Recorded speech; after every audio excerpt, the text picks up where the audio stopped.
A signaling molecule that may be able to activate dormant hair follicles and push them back into the growth phase? Those follicles are not actually dead. They're still there. They're just inactive. And that's where the signaling molecule enters the picture. Could this be the biological switch that triggers the growth phase of our hair follicles? For years, hair loss research has focused mostly on one thing: DHT. The basic strategy's been simple. You block DHT, you slow hair loss. And the other strategy, you stimulate follicles to try to regrow hair. That's why most treatments fall into a few familiar categories: DHT blockers like finasteride and stimulants like minoxidil. But recently, scientists discovered something very different: a signaling molecule called SEUBE3 that may be able to activate dormant hair follicles and push them back into the growth phase. This is a biological signal inside the follicle itself. Today, we're going to break down what SEUBE3 actually is, how it works inside the follicle, what the research shows so far, and how it compares to some other recent discoveries like MUFA signaling and Clascoterone, which I recently made videos about. Because all three of these discoveries are trying to solve hair loss in very different ways. Before explaining SEUBE3, we need to quickly look at the hair growth cycle, because this is really the key to understanding why scientists are so interested in this molecule. Hair follicles move through three main phases. Anagen, the growth phase. This is when the hair actively grows. It can last several years. Catagen, the transition phase. The follicle begins shrinking and detaching from the blood supply. And telogen, the resting phase. The hair stops growing and eventually sheds.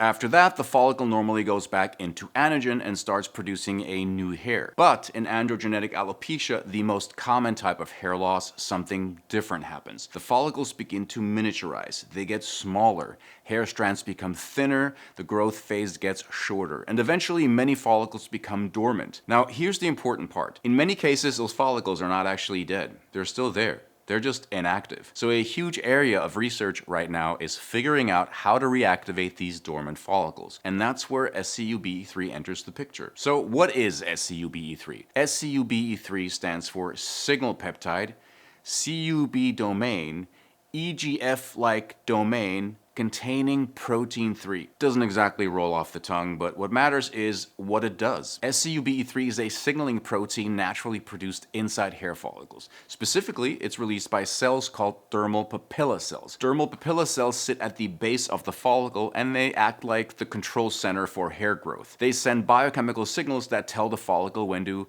start growing, slow down, or enter the resting phase. And SEUBE3 appears to be one of the signals those cells release to communicate with hair follicle stem cells. When SEUBE3 signaling is active, it tells nearby stem cells something very simple: start growing hair again. So how was this discovered? Researchers studying hair follicles noticed something interesting. When they compared healthy follicles to balding follicles, they found a pattern. In healthy follicles, SEUBE3 signaling was active, but in balding follicles, SEUBE3 levels were significantly reduced. That suggested SEUBE3 might be part of the biological switch that triggers anagen, the growth phase. Could this be the biological switch that triggers the growth phase of our hair follicles? So scientists asked a simple question: what happens if we add SEUBE3 back? Could that reactivate follicles that have gone dormant? Researchers tested this by introducing SEUBE3 into skin containing dormant hair follicles, and the results were pretty interesting. SEUBE3 was able to activate hair follicle stem cells and push follicles into the growth phase. Even more interesting, scientists transplanted human hair follicles into mice, which is just a common way researchers study human hair biology, and when those follicles were exposed to SEUBE3, they also showed increased activation. That suggests the signaling pathway likely exists in human hair follicles, not just rodents. But this is where it's important to stay realistic. These experiments were done mostly in lab models and animal studies. We don't have large human clinical trials yet. So this is exciting, but it's still early stage research. If you don't want to wait that long and you want to step up your hair routine, check this out. What I've been using, which is keeping my hair full and healthy, is the ASLF Hair Growth Boost Serum, which uses Denzidil, a patented and award-winning microalgae-based active, and it's combined with bicapil, rosemary, ginger, licorice root, and vitamins A and C. If you're dealing with thinning hair or just want fuller, stronger growth, this formula supports the scalp from multiple angles. It helps circulation, it calms inflammation and oxidative stress, and it supports a healthier environment for hair to grow. Denzidil blends vitamin C, amino acids, and microalgae extracts to energize follicles, to support collagen around the follicle, follicle and to strengthen the scalp's extracellular matrix. In clinical testing, it increased the hair growth phase by 24%. It boosted density by 11%, and it showed over 10,000 more hairs compared to placebo. Now, Bicopil is a botanical complex shown to help stimulate growth, increase density, and reduce shedding. Independent research on its key ingredient has demonstrated promising effects on follicle activity, and clinical trials on Bicopil formulas have shown reductions in shedding and improvements in regrowth. Rosemary extract is the next ingredient. It's a true superstar in hair growth. It supports circulation and has been shown in a 2015 study to perform similarly to 2% minoxidil for early stage thinning. And how awkward is putting on that minoxidil twice a day? So rosemary extract, much better. Next we have licorice root, which helps calm the scalp and may help reduce local DHT activity, while ginger extract offers antioxidant and antimicrobial support. And then vitamins A and C round out this formula by supporting scalp hydration, collagen production, and antioxidant defense. So if you want to take your hair routine to the next level, the Hair Growth Boost Serum with Denzidil brings together science-backed ingredients to support a healthier scalp and fuller looking hair. So click on the link in the description box to learn more. Now back to the video. What makes SCUBE3 different from many existing treatments is what it targets. Most current hair loss treatments focus on hormones, blood flow, or inflammation. And SCUBE3 targets something else entirely. It targets the stem cell signaling pathway inside the follicle. Instead of trying to slow damage, the idea is to restart the growth program of the hair follicle itself. In theory, that could help wake up dormant follicles, but again, we're not there yet. Right now,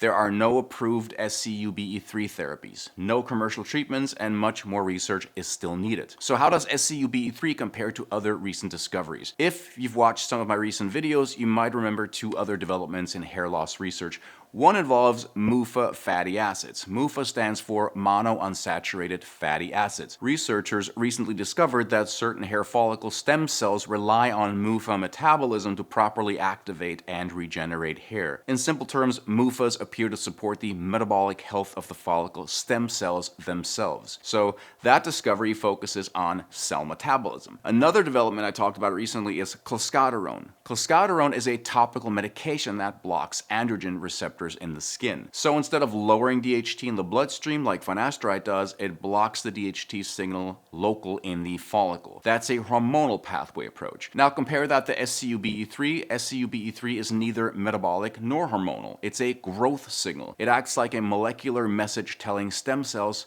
activate. Start producing hair again. So these three discoveries represent three very different angles on the same problem. MUFA research focuses on stem cell metabolism. Clascoterone focuses on blocking androgen signaling. And SCUBE3 focuses on activating growth signals. And realistically, the future of hair loss treatment may combine multiple pathways at once. Hair loss is complex. It involves several overlapping systems. Hormones like DHT, inflammation, stem cell activity, and metabolic health inside the follicle. And because of that, future treatments will probably not rely on just one mechanism. Instead, we may see combination strategies. For example, a DHT blocker to reduce follicle damage, a stimulant like minoxidil to increase follicle activity, red light therapy to improve cellular energy, and possibly signaling molecules like SCUBE3 to reactivate dormant follicles. So SCUBE3 may not be a magic bullet, but it could become one piece of a multi-pathway approach to hair regeneration. And I think we're ready for it. But even if the science is promising, turning a discovery into a real treatment takes time. Researchers still need to figure out how to deliver SCUBE3 effectively, what the right dose would be, long-term safety, and whether it actually works in large human trials.